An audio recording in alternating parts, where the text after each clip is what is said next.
Good morning, everyone, and welcome to Pathways to Knowledge. Each week, we try to bring you information that can be converted to knowledge. And this week, Ellen is with us as always. And I know she's sitting there with some questions when she saw who I'm having tonight.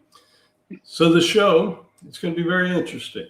We're going to have President Ronald Reagan and President Franklin Delano Roosevelt.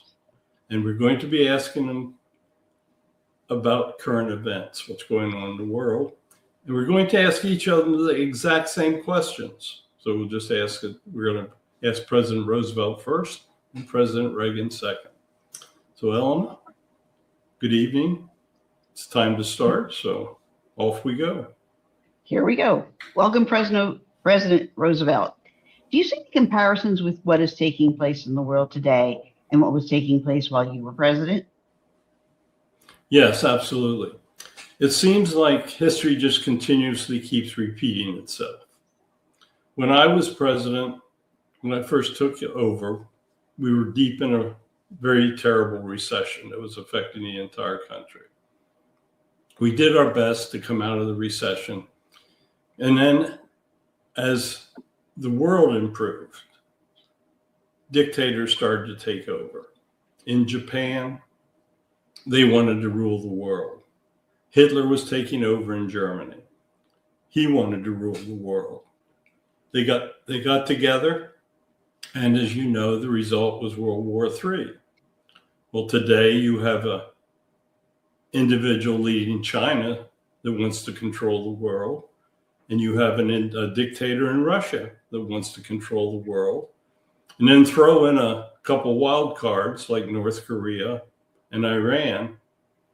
And yes, everything is very, very similar to what it was before World War II broke out. I saw it coming. I tried to do the best I could to prepare for it. But as today, you have people in Congress that were not prepared and wanted to be isolationists and realized that, or thought that if they stayed out of the world politics, that it wouldn't affect them. Well, they found out the hard way at Pearl Harbor. Today,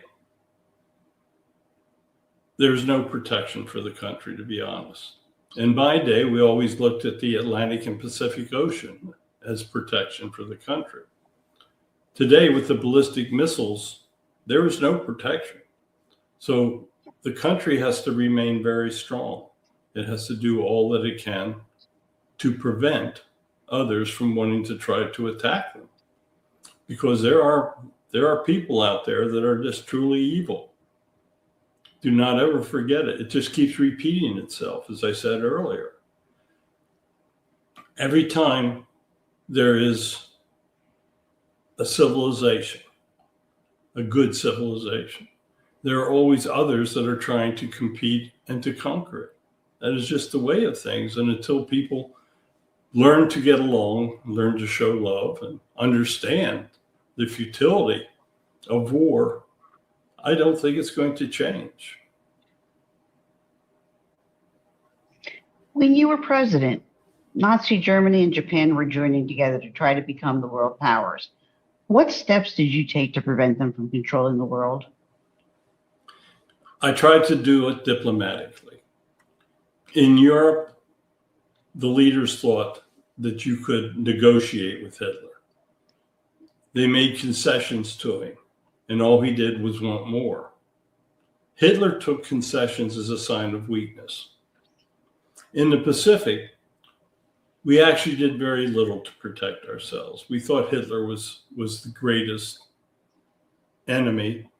Japan was in Asia. They were thousands of miles away from us, and we felt safe. Well, we found out we weren't safe. So I tried to help negotiate with Hitler. The British thought that they had accomplished it, but they did not. He was insatiable. There was no stopping him short of war. In Japan, as I realized, I could see it coming, and I knew there was going to be a war there as well. So I tried to build my military. but there were individuals in Congress that not want to spend the money just coming out of the Depression. So in many ways, things are exactly similar to what they were in my time. Today, China and Russia are attempting to become the controlling powers of the world. If you were president today, what steps would you take to prevent this from happening? I would take stronger economic actions against China. In the United States, hundreds of billions of dollars of items are imported from China. You have allowed China to educate its people in this country, to find employment, to be able to steal technologies. I would first of all put more tariffs on China to avoid us being so dependent on it. I would make sure that they understood that Taiwan is very important to our country because of the chips that they produce, and that I would help defend Taiwan. I would then take action against any individual that could be spying for China. I would stop them from purchasing land in this country. They own huge properties next to some of our most delicate military installations. So I would crack down on all these things, and I would do my best to control oil. The supply of oil is critical to China. And I would make sure that when this mess in Iran is resolved, that China would still have problems getting the oil that they need. So there are many, many things that you can do with China. Now, Russia is a wild card. You have an idiot that is running the country. He is an egomaniac. He thinks he is Peter the Great. So the first thing I would do is support Ukraine in their war against him. If Ukraine can defeat them, and they have been for 4 years now, then Russia is destroying their economy, because Russia is now on a war footing, and most of their economy is dedicated to making items for the war. That is why Putin has no desire to end the war, because that would leave him with all of these weapons, an economy that would falter immediately if there was no demand for these weapons. So I would support Ukraine, and I would make sure that I had as many sanctions against Russia as I could. When the people of Russia become totally dissatisfied, they'll do something about it. But as long as Putin can maintain some standard of living for the people and continue to lie for them, he will remain in power. How would you handle Iran? Iran is run by religious fanatics. There's only one way to deal with a fanatic, and that is to let God sort it out in heaven. I would take a very firm stance. I would begin arming the people of the country so that they could resist. The Iranian people are wonderful people, and they simply want freedom. They knew what freedom was before the mullahs took over. So I would make a point of building an underground force and giving them weapons with which they could defend themselves and overthrow the mullahs.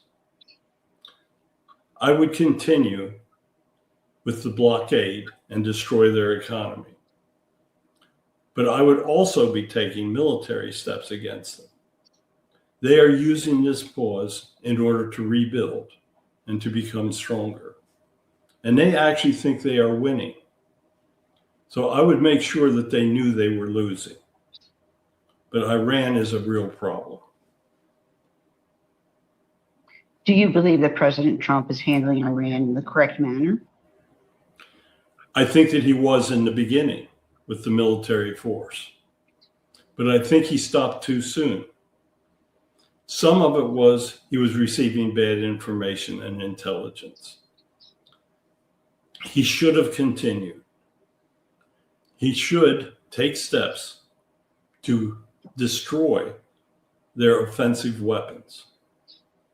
As long as they have missiles, they will use them.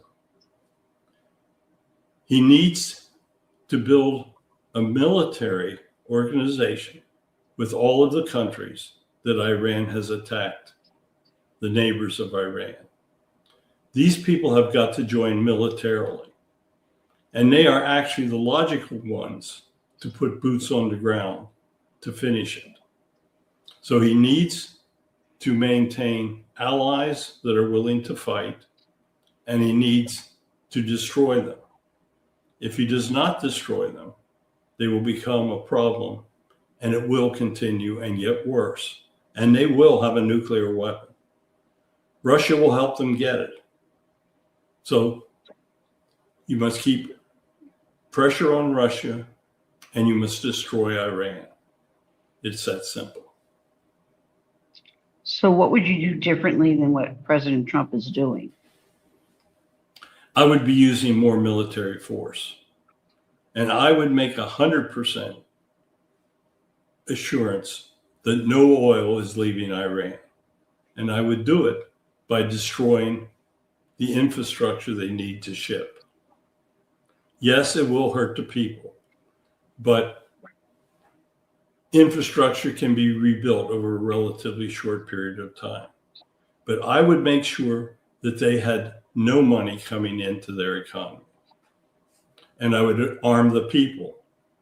The people will be hurt, and they will rise against the mullahs, but they must have the weapons, the strength, and the support to do it. And the people can have no doubt that when they rise up, they will be supported by Israel and by the United States. If you were president today, how would you handle the China-Taiwan situation? I would tell China that Taiwan is a critical ally of the United States. And I would tell them that the United States is going to arm Taiwan so that they can defend themselves. I would tell China that if they attack, we will defend Taiwan. They are critical to our economy, and we must defend an independent country to exist and remain free. You saw what happened in Singapore. When China took over, the rights went away. The Taiwanese people will only be persecuted for resisting China through the years if China takes control. If you were president and if China attacks Taiwan, would you go to war with China to protect Taiwan? I would start by giving Taiwan the weapons that they need to defend themselves. It would be very difficult for China to invade. They must cross the Taiwan Strait. If we give them advanced weapons that China cannot defend their ships against, Taiwan can basically defend themselves, but they need the technology and they need the weapons to do it. Today, you're delaying weapon deliveries to Taiwan. China realizes this and is arming as rapidly as they can. If Taiwan cannot defend themselves, then the countries who are allies will have to defend them. So it is far better to have the country of Taiwan with the abilities, the technological abilities and weapons that they need. The war with Ukraine and Russia has been going on now for 4 years. How would you have handled this war? Ukraine is doing an incredible job of defending themselves. But what they need are long strike weapons. They are developing them for themselves because the United States refused to provide what they needed. The one mistake that the current president is making, among others, is that he thinks that Putin can be negotiated with. He has backed off on restrictions, and he has done things to allow income for Russia.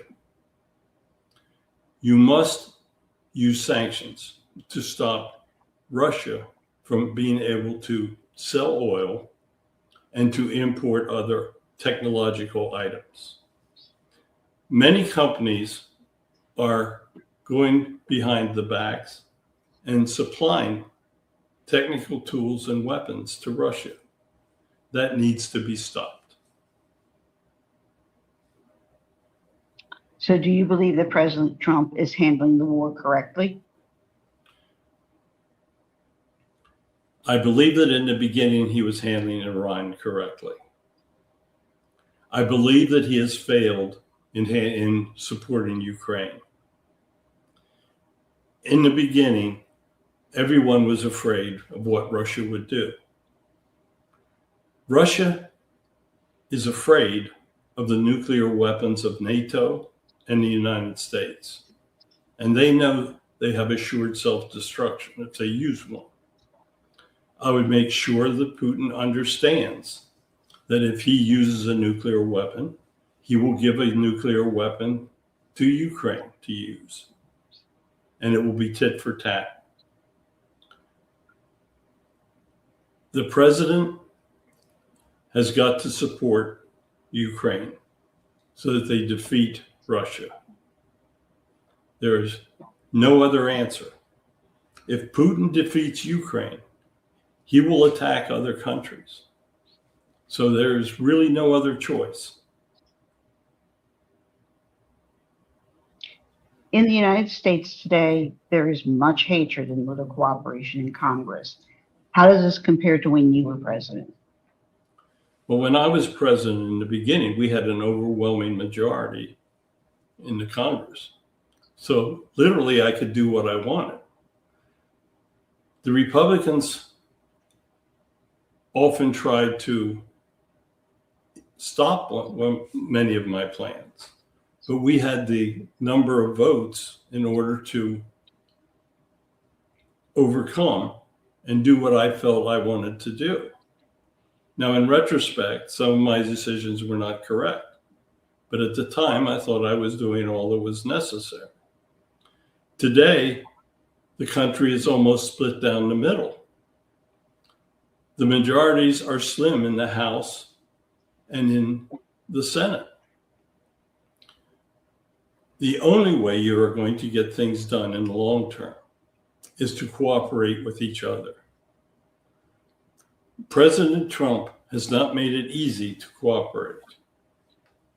He has used the attitude that it is either his way or the highway.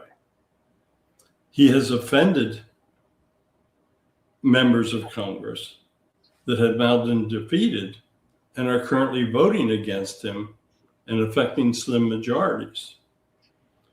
So he needs to be more conciliatory. The Democrats need to be less radical left and more center. Republicans have got to be more center as well, and they must work together. Until the two parties work together, there will continue to be many problems. Well, what measures would you take to improve the cooperation between the two parties of Congress? I would try to lower the rhetoric. I would not try to alienate individuals that disagreed with me. I would try to convince them to agree. There are moderate Democrats. Now, very few are left, but there are Democrats that you can work with that truly do believe that what's best for the people is what they should be doing. There are Republicans that believe the same thing. There are radical Republicans and there are radical Democrats. The fringe members of Congress, they should be defeated on both sides. The fringe members should have political opposition. People should run against them that can do a decent job of cooperating. The radicals, they should be voted out of Congress for both parties. If that took place, imagine how they could cooperate. President Trump is conducting the war in Iran without the approval of Congress. What is your opinion of him continuing this action? I do not approve of that. I think that the law provides that Congress must agree with major military actions. This is a major military action, no matter how you define it. So I do think that Congress needs to get involved and needs to control major military operations. What is your opinion of the current Democratic and Republican parties?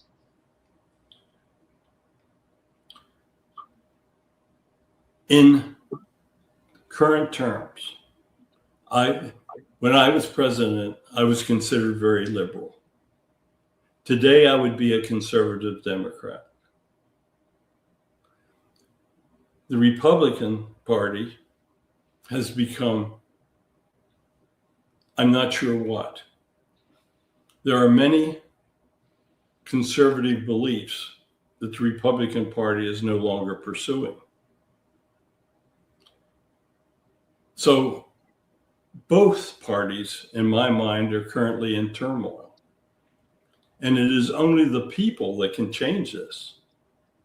They need to elect individuals that will serve the people. When somebody has been in Congress for 30 years and has made great wealth, they should be removed. Now, I was elected to 4 terms, so maybe I shouldn't be saying this. But because I was elected to 4 terms, the presidency now has term limits. So I would like to see term limits for the Senate and for the House. If you had term limits, you could bring in fresh ideas, fresh people to govern.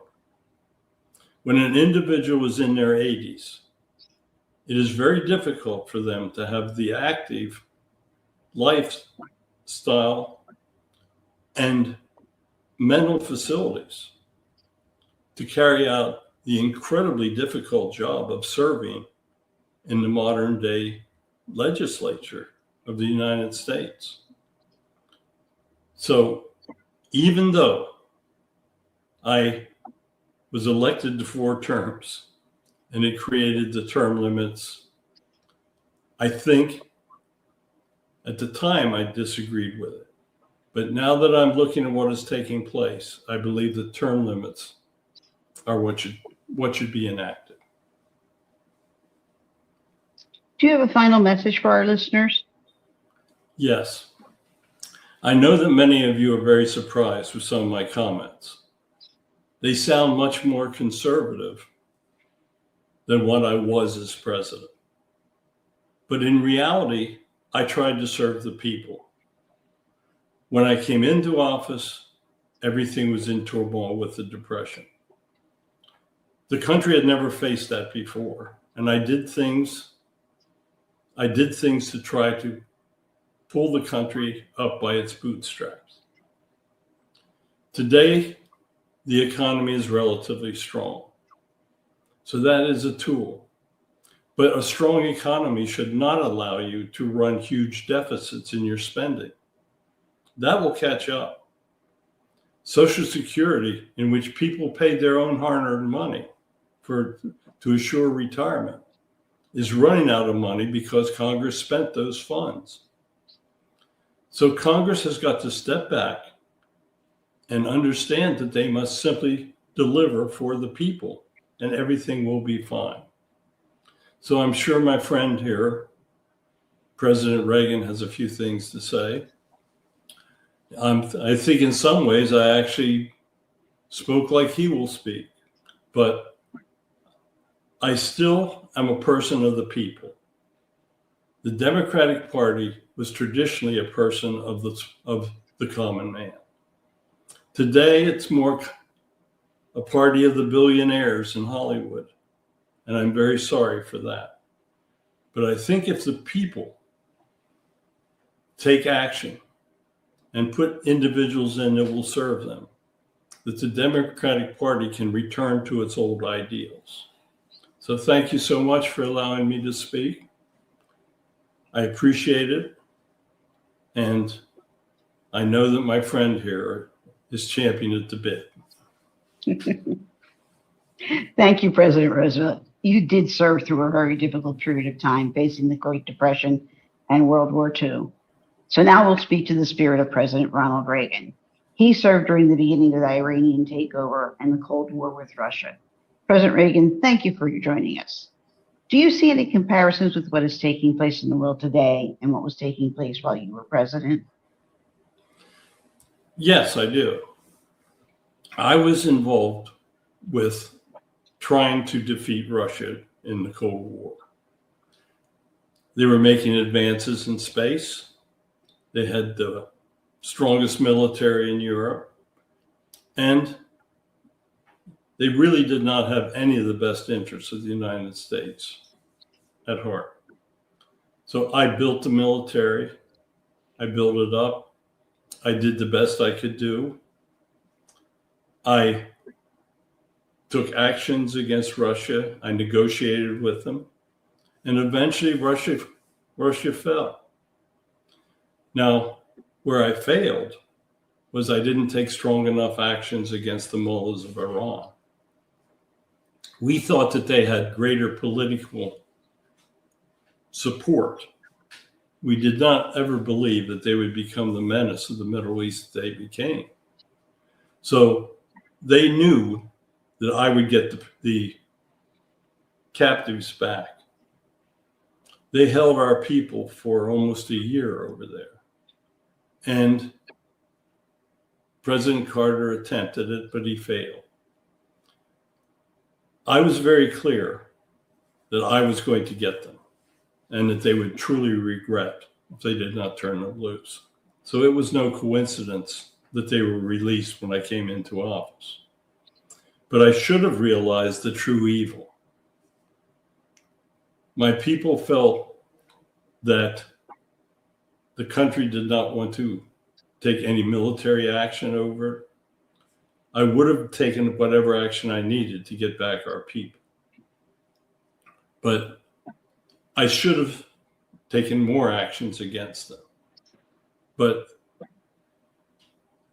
as Franklin said, history keeps repeating itself. And today is really not much different than what I faced. Today you have active wars going on. You have modern technology and weapons. You have China that was not a problem during my time. They were still isolated. We were actually trying to trade with them and bring them into the world economy. Sadly, we overaccomplished that, but that's another story. So essentially today is very, very similar to what both Franklin and I faced in our terms as president. When you were president, Nazi Germany and Japan were joining together to try to become the world powers. What steps did you take to prevent them from controlling the world? Well, actually, they were more of a menace during Franklin's time. But in my time, Russia was truly trying to take over the world. And I tried to negotiate with them. I used sanctions. I tried to hurt them economically. But they essentially destroyed themselves by overspending on their military. They spent too much money on their space program.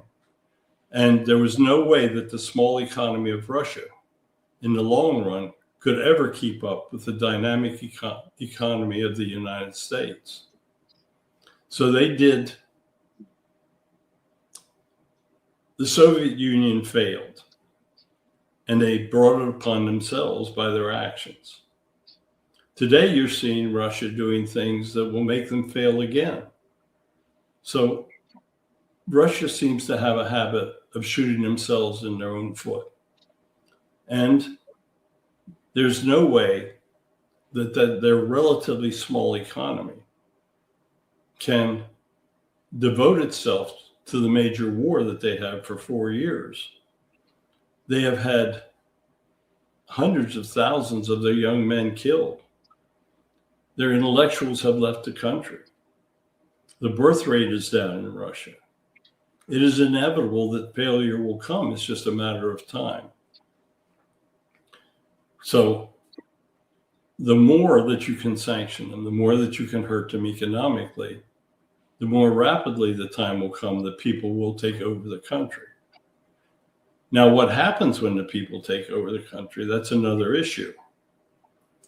If they replace Putin with someone just as militarily and egotistically inclined, they will be in the same position.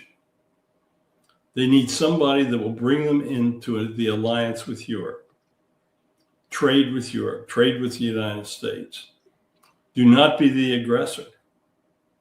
Stop and think that if NATO did not have to exist as a deterrent to Russia, all the funds that could be used for the betterment of the people. So Russia has to come to a true realization, and they are sadly not at that point yet. Today, China and Russia are attempting to become the controlling powers in the world. If you were president today, what steps would you take to prevent this from happening? You can only weaken China economically. China has a huge population they have to feed, a huge population they have to employ. China has many economic problems that the world is not focusing upon. The United States needs to study the economic problems of China and do what they can to accelerate those problems. The United States has to stop trading with China. That takes billions and billions out of their economy. Yes, it'll be inflationary here. People will have to pay more. But in China, they pay low wages. So if you stop trade with them, it would put a huge economic burden upon the country. If you put high tariffs on certain of their items, we cannot do anything that strengthens China militarily. If we're trading advanced chips with them, we have to stop. If we're doing anything that is giving them technology, we have to guard against it. We have the greatest technologies in the world.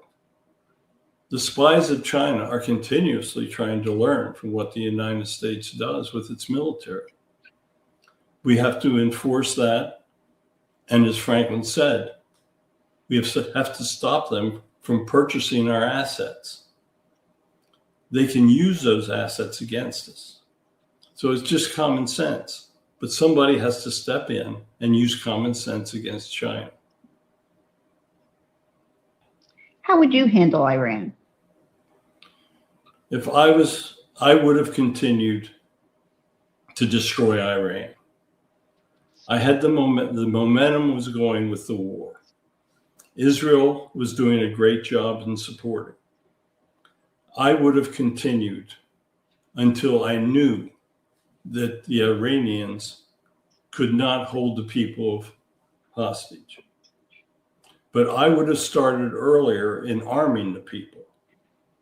Keep in mind, the mullahs killed 30,000 plus Iranian citizens because those citizens were not armed. If they had weapons and could have fought back, it would be a different story. So the real problem, I think, comes that we did not do the preparation. And the preparation was you had to have the citizens ready to defend themselves. Do you believe that President Trump is handling Iran in the correct manner? I think he started out to handle them in the correct manner.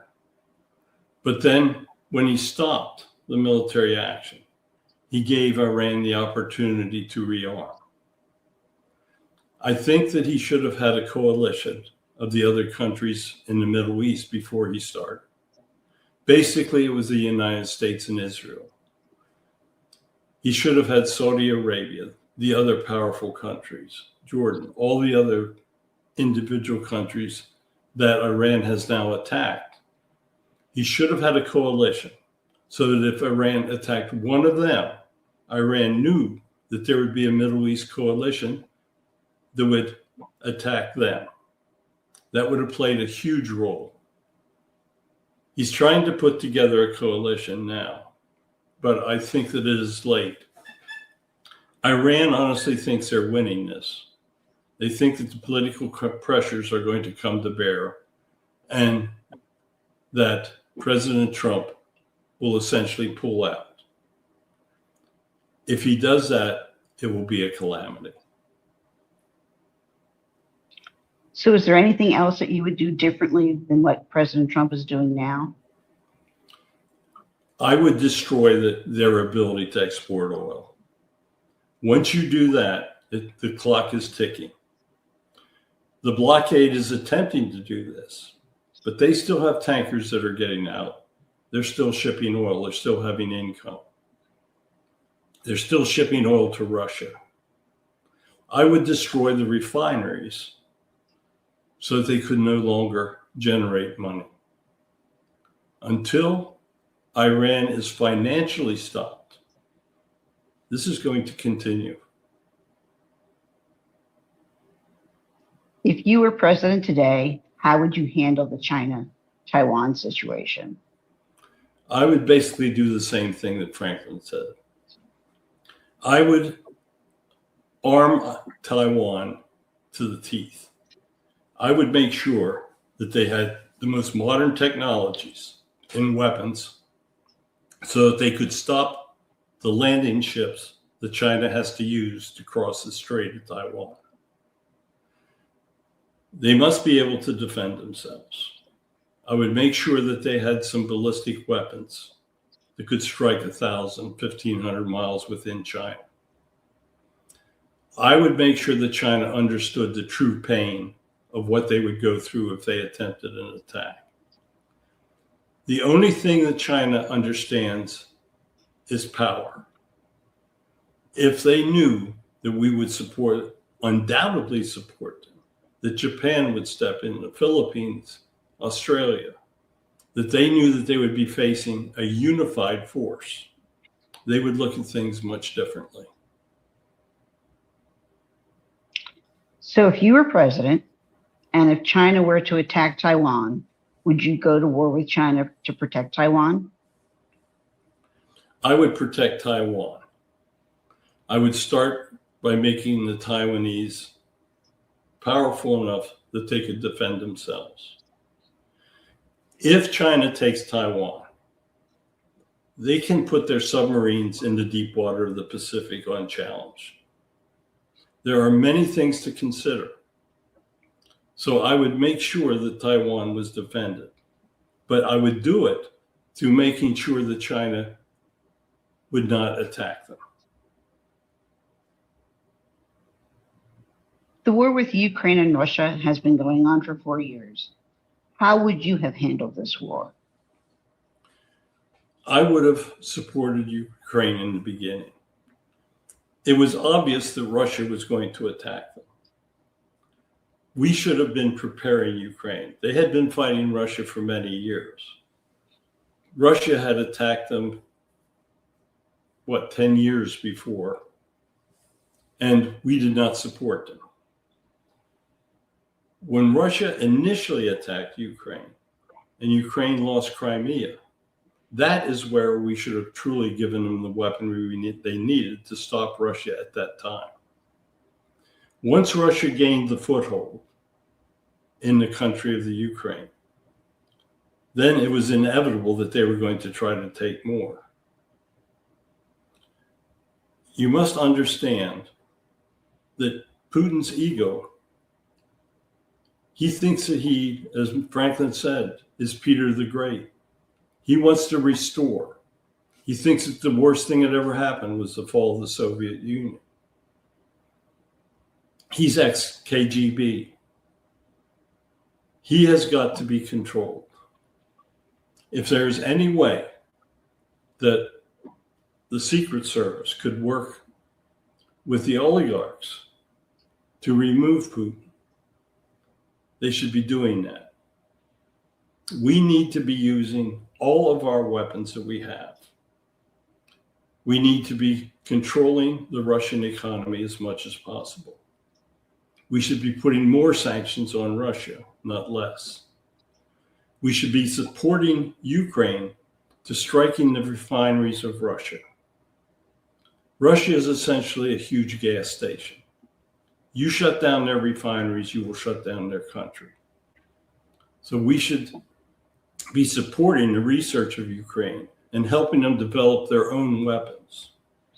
So we have to take a much stronger viewpoint around the world. America needs to be feared because of their technological might, their armies, navies, and air force, and their economy. We need to build the strongest economy possible. And we need to put it on basically a wartime footing. Right now, there are shortages of weapons because they have been used in Ukraine and in Iran. We have to support modern ways of fighting battles. We are trying to do things, but Ukraine inflicted quite a bit of damage on properties of the United States in the Middle East, much more than is public known. We lacked enough defensive capability against their drones and against their missiles. So we have to improve in these areas. We cannot be arrogant that we're the best. We have to understand the weaknesses and defend against those weaknesses. Do you believe that President Trump is handling this war properly? He did in the beginning, but I think now that he is allowing the Iranians to gain strength. I think with each day, they're accessing more and more of their missiles and their launchers. I think that trying to negotiate with these individuals is a mistake. It's inevitable that war will come with these people. We might as well get it over while we're in control. If you let them escape and rebuild for 5 years, they'll have an atomic bomb. As Franklin said, Russia will help them with it because there's nothing Russia wants more than for Iran to have the bomb, because then everything changes in the Middle East. If they have the bomb, then Russia has assured their petroleum supply. They have assured that terrorism will continue. So it is a true end game, and we have to be successful in winning the end game. In the United States today, there's much hatred and little cooperation in Congress. How does this compare to when you were president? There were times that I had many problems with Congress. They didn't like a lot of the things I was doing. They thought that I would bring an attack from Russia. But I tried to negotiate.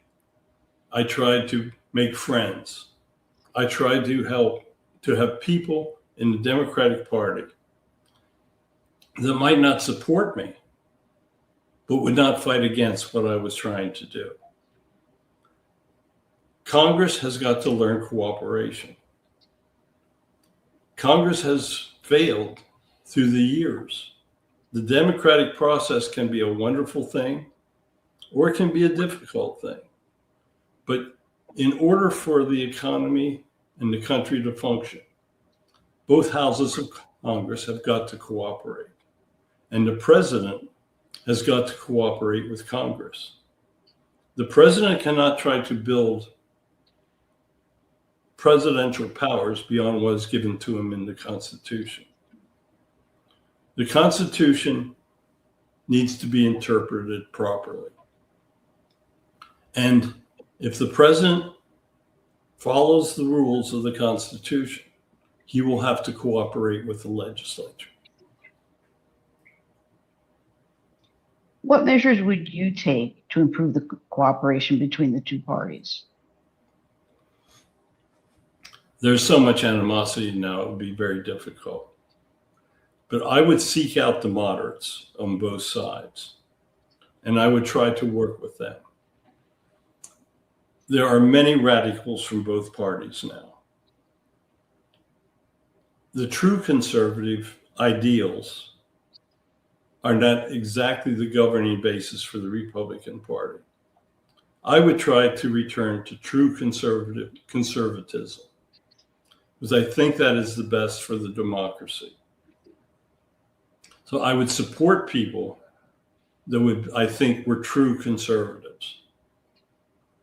Today, many of the members of both parties are truly radical, and that is leading to the great schism that is between the two parties.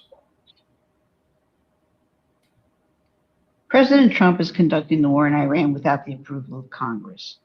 What is your opinion of him continuing this action? I think that he should have had the support of Congress. If he had gone to Congress, explained the risks, the true danger of how close Iran was to the bomb, what would take place afterwards, there were people in Congress that would have supported him. But when you ignore someone, then it is very difficult to get their support. So I think that he should have built the foundation. He knew what was coming. He knew from his first term that Iran was a great problem. I think that he failed in preparing the nation.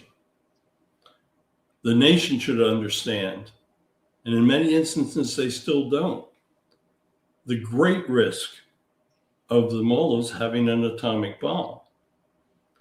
Each individual in this country has got to understand the concept of martyrdom in the minds of the mullahs. Many of them have no problem killing themselves if they can kill Christians or Jews. The atom bomb will be used if they get it, and that will be a disaster. What is your opinion of the current Democratic and Republican parties? I think that both parties listen too much to the radical wing. I cannot recognize the Democratic Party now.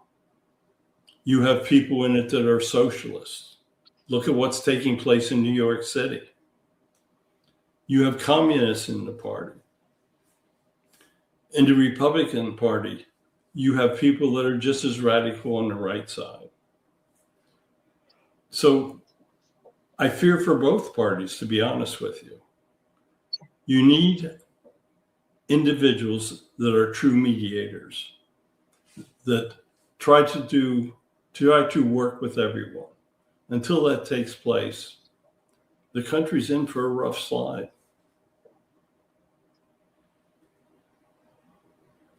Do you have a parting message for us? Yes, thank you so much. I know that Franklin and I really appreciate this opportunity. We tried to serve our country to the best of our abilities.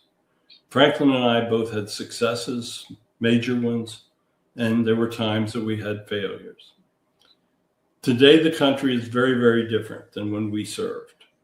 Today, the world is in turmoil. The world needs a peacemaker, a person that can bring cooperation through the different countries. It is up to the people to elect individuals who will act for the benefit of the country and for the benefit of the people in the country. You have to bring about financial responsibility. The incredible debt that the United States has. You're at a point there's no way you can pay this back. Only an incredibly strong economy can support this type of debt and pay back. You're at a point now where the interest on the debt is taking away funds that should be used for helping the country. So financial responsibility and just simple common sense has to be introduced to the government. So thank you so much for allowing me to speak. I truly appreciate it. And I hope that you will invite both of us back again. Goodbye. Thank you. Okay. Good show. It's amazing. The two of them sound so similar. Yeah, they're very similar. I guess when you get on the other side, common sense really steps in. Yeah, they can see the truth, and basically they're in agreement. That's kind of surprised at that as well. I picked both of them because I figured we'd have two very different opinions, but I guess maybe common sense wins out. I don't know. Too bad we can't bottle that and instill it into the Congress. You got it. You got it. Well, anyway, good show. Thank you so much. We'll be back again next week. As I always say, I have no clue what's going to happen, but we'll be here. Yep. See you then. Goodbye. Bye, everybody.